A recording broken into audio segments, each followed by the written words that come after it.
right? So there are some basic characteristics that we look at in a free enterprise system. First one, opportunity. Does anybody's parents have their own business? Anybody's parents have multiple attempts at different businesses, or anyone had someone that they know tried to start their own business? Okay. One of the things about a free enterprise system, go ahead, give it a shot. Right? Do what you can, try. The incentives aspect, um, this kind of goes back to that positive, negative incentives. If you do well, there are plenty of incentives, right? If you know anyone who owns their business, it's a lot of work. I'm not going to downplay that, but they also have their own schedule. They can kind of go and do what they need to do once they kind of get themselves squared away. I have friends of mine whose parents are what they call snowbirds. Anybody ever heard that phrase, snowbirds? They live up here from like May through November, and they live in Florida the rest of the year because they can. And he still is able to do most of his business via phone calls. And he still travels, but why stay in the cold when I can live down in Florida half of the year? Right? So there's definitely some incentives. The profit motive is essentially just that, the motivation to make money, right? Most of us, when you guys start your businesses, don't typically do it just to make ends meet, right? I want to make a profit. It's the reason why sometimes you work your butt off from time to time to get that extra little bit of money so you can go get yourself some nice things. Right? Competition is another key. And the nice thing about competition, if you remember when we're talking about self interest, is competition forces us to be better and better and better and better. We're always trying to make ourselves better because I'm constantly competing with someone else. Right? I don't want them to beat me. I want to be better than that company. Right? Private property rights, we had talked about this briefly when we were talking about free markets. And then economic freedom, free contracts, voluntary exchange, the idea that you guys get to pick and choose who you buy things from for the most part. Right? There are some situations where we're kind of forced into the situation, like car insurance. You don't have to get it, however, right? There's some liability if you don't, if you ever get into an accident. Right?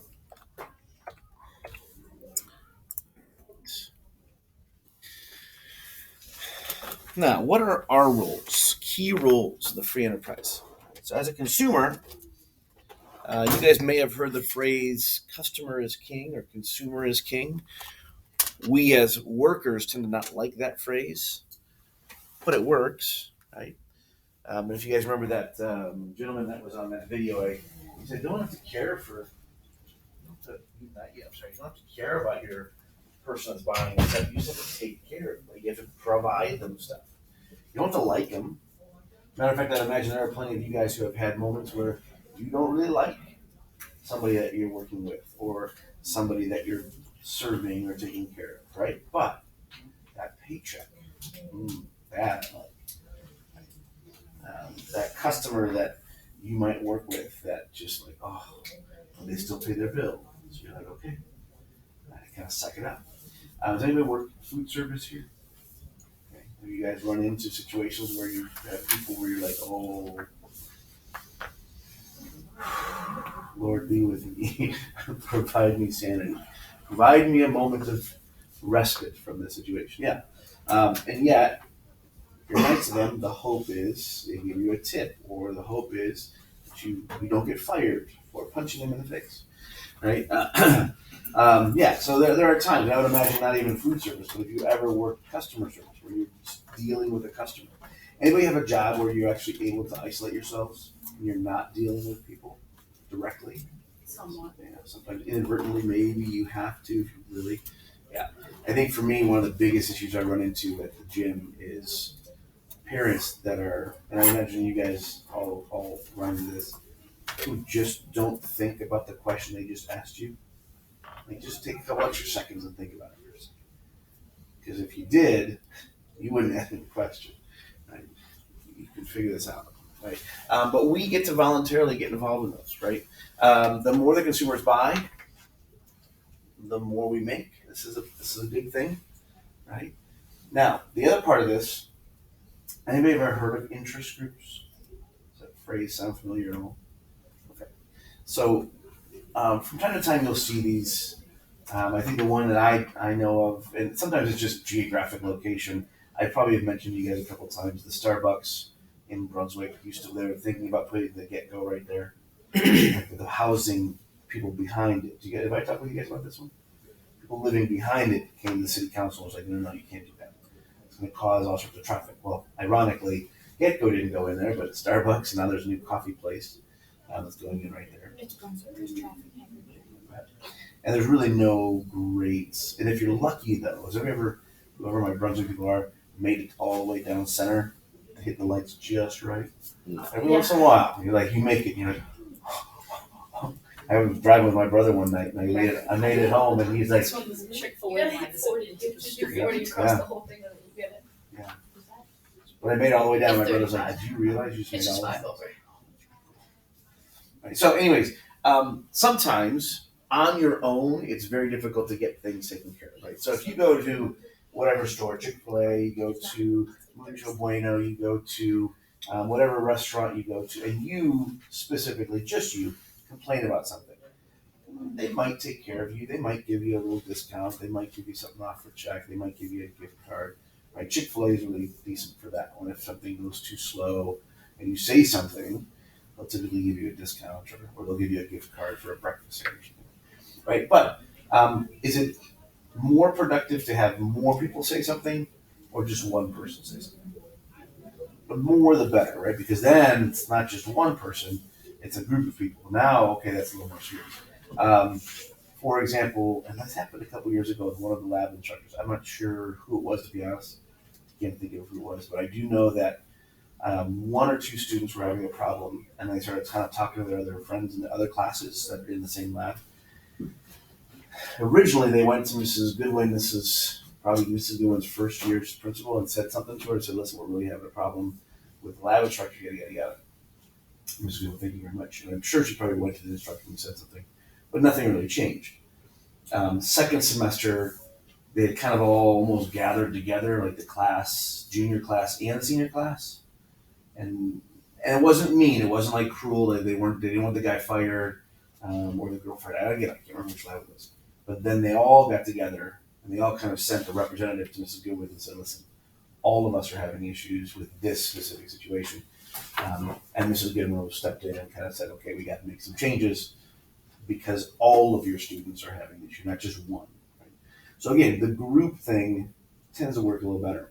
We had back in high school, back when I was in high school, which is really a long time ago. We weren't allowed to have shorts. Guys couldn't wear shorts. We had to wear pants. Girls could wear skirts, and and then skirts kind of made their appearance at the time. For those who don't know, they're kind of making a small itty bitty comeback. I just saw them recently. But they're shorts with a skirt front, so it looks like a skirt, but they're actually shorts. And all the guys, the seniors, because I was a junior, were upset because they were like, "This isn't fair. We have to wear pants all year long, and the girls get to wear these skirts, which are basically shorts. That's not fair." So a couple of the seniors got together with their girlfriends and got their jean skirts and wore their girlfriends' jean skirts to school. It was a group of like 10 guys. Um, and to take it up a notch, one of the guys knew a reporter on like Channel 8 or Channel 5, I don't know, one of the main channels in Cleveland, and said, "Hey, listen, we're having a problem. Would you be willing to do a small little story?"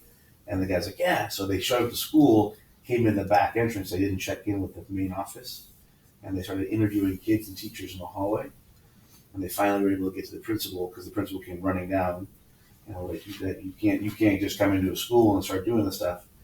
So the next day, we had an announcement made by the principal. "Do you think we got shorts installed in our?" No. He was a little upset, and it was only about 10 or 15 of the boys.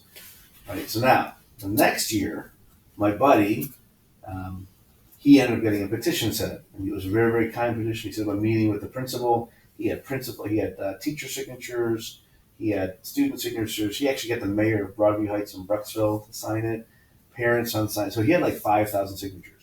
Went to the principal, formal meeting, and said, "Hey, listen, we have this. We don't want shorts all year long, but we would like you to consider, can we do shorts from like August to October and April through the end of the school year, or end of March or something like that. The following year, yes, they ended. So my senior year we didn't get it, but the next year a group of kids got shorts. Right nowadays it's kind of a funny thing because I see shorts all the time. But again, it was interesting. It was a group of people that got together. Has anybody ever seen That Character? Okay. So that's Jesus Christ from the South Park series. They at one point wanted to do a full-fledged whole series on just Jesus Christ. Right? Now, South Park doesn't shy away from any group. Like all groups are open. They go after everybody, which is an inclusive type situation. Great, everything's fair game. But an entire series on just Jesus Christ. So there was a group, family group out of Colorado, and then they got themselves an online petition. And I think they did like 1.9 million signatures. And what they did was they sent it to Viacom. Viacom is like the parent company of Comedy Central, and Comedy Central, of course, South Park. And they said, listen, if you go forward with this specific series, we will not only boycott anything Viacom does, but any of your sponsors. So if Arby's is a sponsor, we're not going to go to Arby's. If McDonald's is going to sponsor, we're not going to. If the State Farm is a sponsor, we're all going to move to a different insurance company, right? So 1.9 million people. Do you think Viacom listened? They actually did. They did, right? Because like 10 people or 100 people, all right, we lost some customers. But 1.9 million people, and it could have just been a threat. But that in and of itself, right, that was a good example of interest groups, where a group of people actually were able to impact. The role of the entrepreneur in a free enterprise, these are the people that typically take that risk, right, the investment. I had listened to someone talk a while back about typically you end up hearing about the unfairness between the owners of the company and the workers, and it's just not fair that the workers are making enough money. The person made a good point, and they said, but if the business fails, and you guys, let's say you guys are all the employees and you work for me. If my business fails, what can you guys all go and do? Go to another job. What am I losing? Everything I've invested. The building that I've invested, the years, all the stuff. So it's kind of one of those things where, yeah, the entrepreneur is kind of the person that sits back and gets to like reap some of the rewards, but that person is also the one who put their house up, right? They put their mortgage, all those different things, right? All right. Now, some of the things that we have, benefits of the free enterprise. Property rights. So Fifth Amendment literally talks about no person shall be deprived of life, liberty, or property without due process. So that is protected. That is yours. The only thing that they potentially could argue is an eminent domain. And that's, if you had government class, you probably talked about this a little bit with the Fifth Amendment. Who remembers what eminent domain is? Yeah. It's when the government can just like come in and take over anyway, in case of like extreme situations. It's supposed to be for the public good. So like a freeway, a school would be the best example. Like for my Brunswick people again, and I got some other examples too. Brunswick's middle school, they bought those houses around the area. That's eminent domain. It has to be fair market value. That's the other thing too. So I have to pay you for that land. Who are my Medina people? When Medina had their new everything added on, which was like 10, 15 years ago now, there was one person that held out. They had to buy out all the top property around to add on. I think, has anybody been to the Browns practice facility in Maria, if you ever get a chance? That was eminent domain. They used it. It's an interesting little twist on that one because it's a private company. The Browns is a private company, but they bring in so much tax revenue from Maria that Berea was like, listen, we can't lose the Browns back to Cleveland. We need them to stay Berea. So they bought a whole bunch of lands and they built that practice facility. So there's all sorts of different examples. Who in here has, by any chance, does anybody know if they have that natural gas line going through their property? Because that was a big thing in Medina. about 4 or 5 years ago, oh, maybe longer than that, there was actually a couple things in the news where people were calling the police on these people that were just on their property, like putting down paint lines because the county, this was the county's fault, didn't tell anyone that they had allowed this gas line company to come in. Now they should be paying your parents or own property owners some sort of stipend as a thank you. We're eminent domain. We're using your land to run this gas line through your property. So here's like rent. We had a gas well on our property, and then now they're gonna pay us though to seal so they can seal it off because it doesn't really work. Okay, it's not bad. Yeah, we'll talk about this a little later. Called subsidies, where the government actually pays you for certain things. Taxation, of course, this is the one that we don't typically like at all. 16th Amendment allows them to income tax contracts. Who in here has ever signed their name when they bought something? Right, that is a contract. If you look at it, it says the undersigned, the above signer, is the signer agrees to. That you've agreed to it. Does anybody have their own cell phone plan? Does anybody have their own car? Like you paid for it, you bought it, you signed your name to it. Contract, right? So we are allowed to get into those. That's completely up to us. Now, the goal of the government, the limiter rule. This kind of goes back to that laissez-faire. We want you around. We want you to take care of certain things. We don't want you in our way. So the whole vaccine, mask, again, how far is too far? We want you here. We need some help there, right? Okay, now back off of this. So there's always that like fine line of how far, what's not too far, what's too far. But we want you there, right? Pollution, right? That would be something.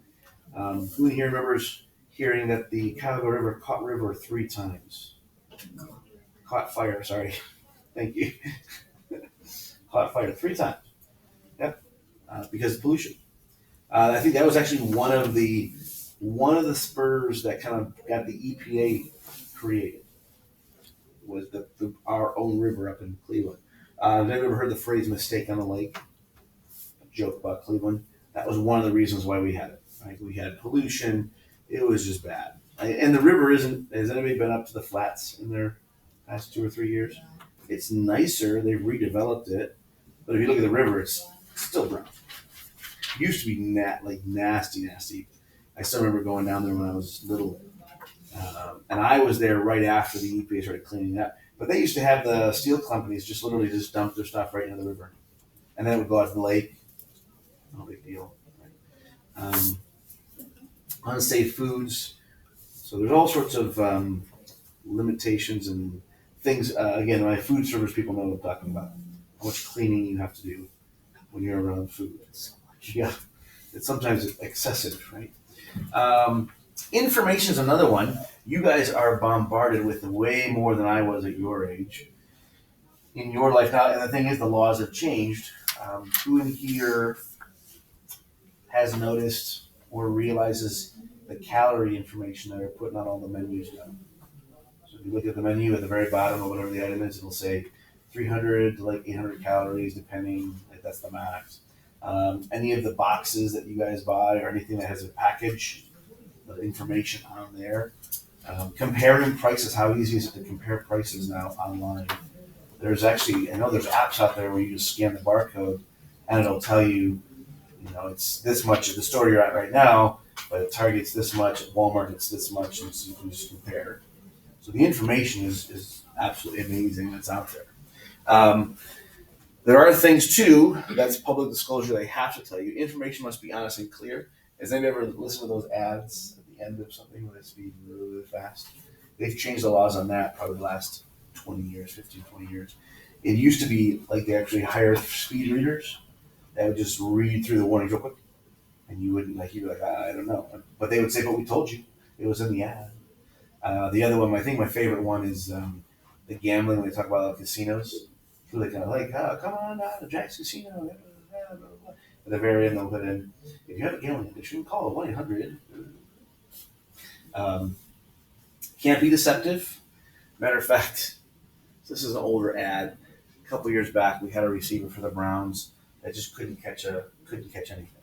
And one of the ads that he did for Cleveland locally was the 5-hour energy, and it shows somebody throwing the 5-hour energy, and it shows him reaching up and he catches it and brings it in, and he's like, 5-hour energy, it's the best. And someone called up one of the radio stations and they said, "We sue 5-hour energy for false advertising because he hasn't caught a ball all season long, but he can catch a 5-hour energy." Um, and then this one too, all information must be presented before entering into a market. So you have to know this stuff before you get into it. They have to provide them to you. Now the one I came across, this is a little older. I probably have to find the newer version of this, but these are places that the Medina County Board of Health, going back to food stuff, does. So this is, I think they have 2018, 2019. I tried to find last year's, but because of COVID, a lot of the stuff wasn't up to date. So if I find a newer version, I'll show it to you guys later on. The violations you'll see on here, they have violations and there's critical. So violations would be a minor thing like the lid wasn't on the soup or the lid was open, or the ladle was sitting on the counter or a knife was sitting out. Just minor little things. The critical violations would be like there was chicken on a wood cutting board. For those who don't know, you don't put chicken on a wood cutting board because the wood soaks up the salmonella, and then there's all sorts of other issues that come with that. Or the temperature was too low in the buffet line. That's critical because that's dangerous because the food stuff like that. So, is Huddle House still around or is that gone now? It's still around. Is it still there? There's like one or two. Okay. Dan's dogs. Anybody been in Dan's dogs recently? I almost went in the other day. It just smells so greasy. You feel greasy when you leave. My parents were really mad because they changed their hot dogs. Did they change? Did they still have the peanut butter and jelly one? No, they like changed the brand, Oh, okay. so the hot dogs are different. Gotcha.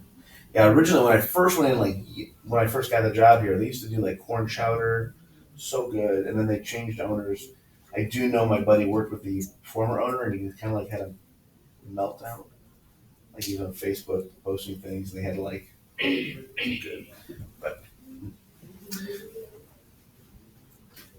Taylor's Diner, I think this one's gone. Someone told me that this one's no longer. Is anybody from Lodi? It's gonna be gone. Yeah. El Patron. That one's still there. But again, The last time I went to El Patron, their meat was really gross. once in a while. Buffets are always buffets always make me nervous. During COVID, anybody go to a buffet once they open back up? Because they were supposed to be serving you. They were supposed to have someone serving at the buffets rather than people just digging in. But I think that's all back to what it used to be now. Quaker steak.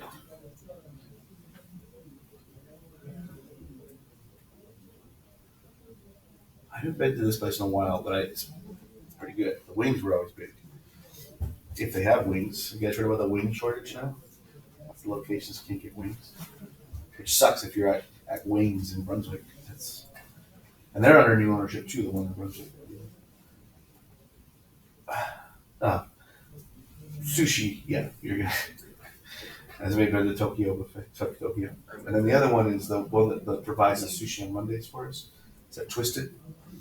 I haven't found them on this thing. Oh, Twisted is so Yeah, good. Twisted, yeah. Because they're pretty good because they have like Americana food too, and then they also have, Yeah, they literally have like burgers. and then they have like Americanized sushi rolls, which is kind of fun. I think there was one I saw was, you guys know Guy Fieri from Diners, Drive-Ins, and Knives. He actually does like a roast beef, like a pot roast sushi roll, and it's just beef and vegetables inside and just roll it up. Anyways, speaking of sushi, you guys know who in here has ever been to a half off sushi night? You know why they're half off sushi nights? I have to go back. It's the end of, they're getting the delivery the next day. It's the last end of the week. So just keep that in mind if you feel sick the next day. I've not been, but I've seen this one now a couple of times. Fresh Food Deli in Medina Road. Yeah. Was it someone told me they're known for their chicken? Geppetto's in Medina. Haven't been there in a while. Lafayette Market. That's when, again, I drove past this one. It's been a while.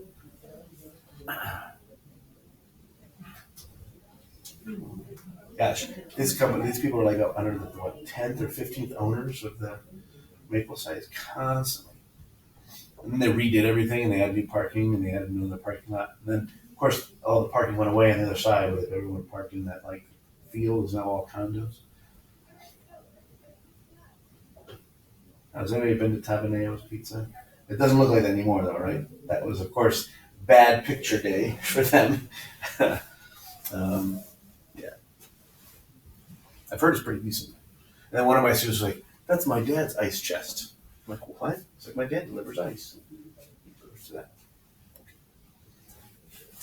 Knott's Family Diner. Anybody been? I used to work there. Okay. Does that make sense? Yeah.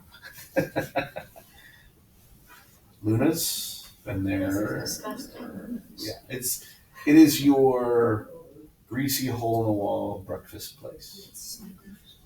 Like you leave smelling like grease, kind of like the other place I was mentioning, which was the Dan's Dogs. So I went in, but during COVID, I was kind of like so bored. I was like, I gotta like try local places just to like try get some.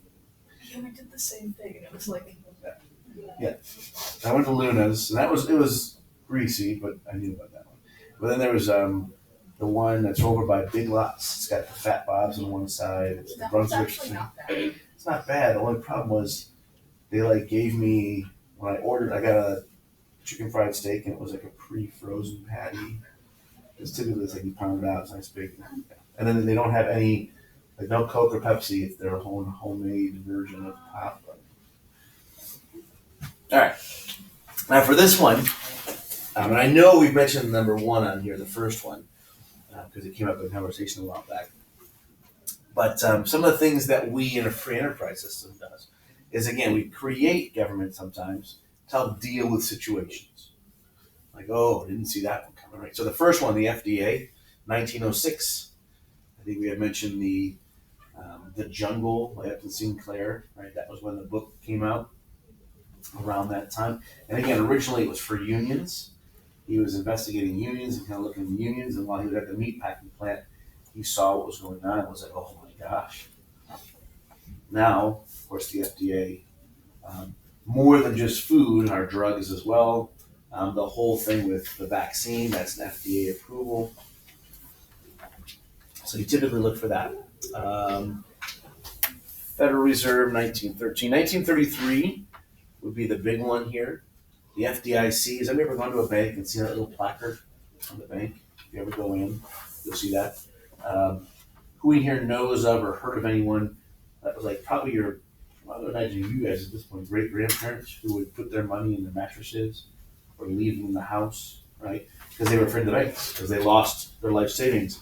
So after that, the FDIC was created to insure up to, I think it's $275,000 now per bank. So if you have $1 million, you'll hear people have put some money in that bank, some money in that bank, some money in that bank, but it's protected. So if the bank fails, you still get all of your money. FAA, 1958, 1970s. Remember it talks about the fire on the river, right? This was created right after that happened. But yeah, OSHA. You guys have gone through all those fun trainings. And I heard they're riveting. OSHA trainings, so exciting, right?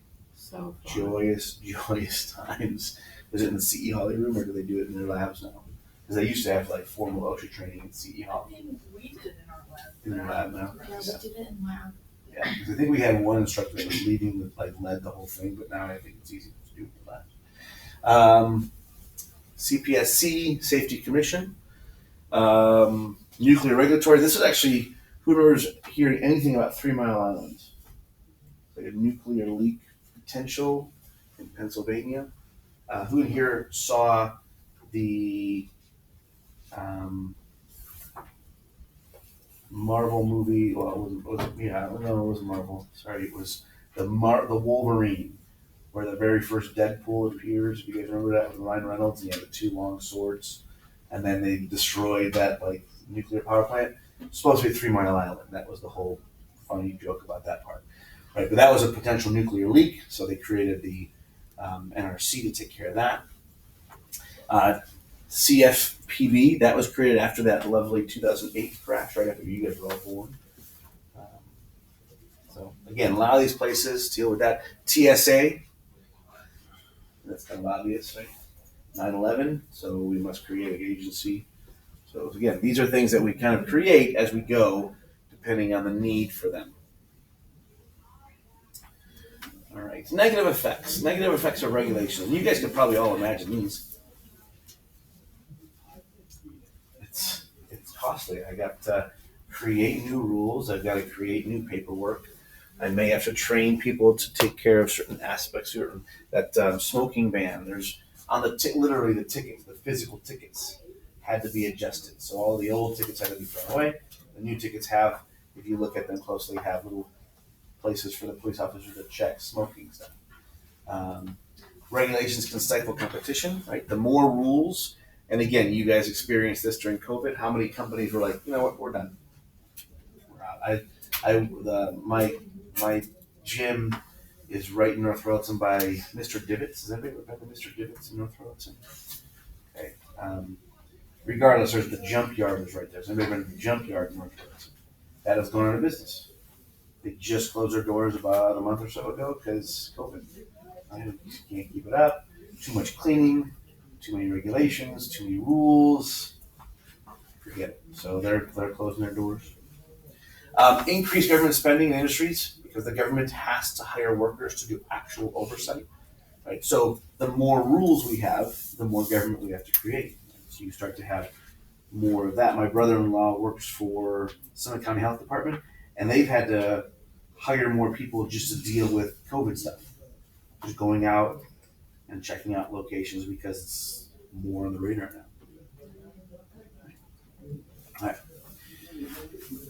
A couple other concepts I want to make sure you guys are at least aware of. Macroeconomics. This is the big picture. What we're doing in my class right now is macroeconomics. Big ideas, supply and demand.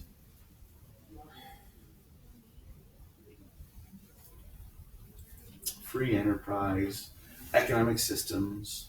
It's all macro. Micro would be our small. So when we do that little budget scenario, and we're going to do that game of life project, that's microeconomics. What am I doing? How do I deal with this? How does Brunswick deal with this? How does my township deal with this? Right? How do I deal with having only this much income coming in? That's microeconomics.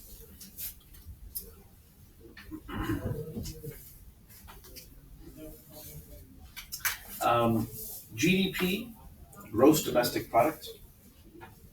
Has anybody ever gotten their check and you look at the gross income before you just look at it before the taxes or after taxes are taken out? And originally you're like, oh, I love it. Look at how much money I made. And then you look at all the taxes. So that's your gross pay. So our gross domestic product is how much are we as a country creating. And this can be good or this can be bad. So if we're making a lot and selling a lot and shipping a lot of stuff out, that's a good sign. You'll see that green curve. Things start to go up, right? When you start to see the recession or the slowdown, and we're starting to see the beginnings of that right now because of inflation, right? I can't hire as many people because the costs are high. I'm going to reduce. So if I can't hire you guys and I have to let go all of you guys from my business, I'm sorry, or I'll leave you half the time, not the full-time pay. I'll leave you guys as full-time, but I have to have you work more stuff, right? There's a slowdown. You guys have less money. You stop buying stuff. I can't produce as much stuff. So you start to see those slowdowns in the GDP. Right? We are currently, we're back at we've kind of spiked back up again, but now we're starting to do what they call a stagflation, which everything kind of just like holds still. Now, the one thing I just heard this morning is gas per 50-gallon drum is now at or close to $100. It was at like 115 or 120. So I'm not sure exactly what's happening and why that's happening, but you might start to see a small drop in gas prices if that maintains itself, if we can keep that going. But I'm not going to guarantee that. I wish I could. All right. Now this we've already talked a little about, especially because you guys have been putting the unemployment rates on those worksheets. 4 to 6% unemployment is healthy. It covers my underemployed, it covers my unemployed, it covers my people that are going between jobs. Anybody have a parent that's gone from one career to a different career? Right, so that would be covered in that. Like if you had to go back for some more training, you're covered by that number. You guys, your age range to about 25. Years at a job, the same place for over 2 years. Okay, how about over 1 year? It's not bad. 6 months. All right. So you guys tend to, okay, until 25, which is usually around the end of college. That's another group of people that come and go. I'm in, I'm out, I'm in this business. And then the disabled, right? Someone who can work, but they don't because they're at home, they live at home. The retired people, also taken care of in that number. I'm not working, get my pension. Stability, we typically look for that in our economy, right? We don't want it going up and down. Matter of fact, right now, where no one's really happy. It's going up, it's going down, it's going up, it's going down. Right? We want that steady increase. We want that economy to keep on moving. We'll stop there.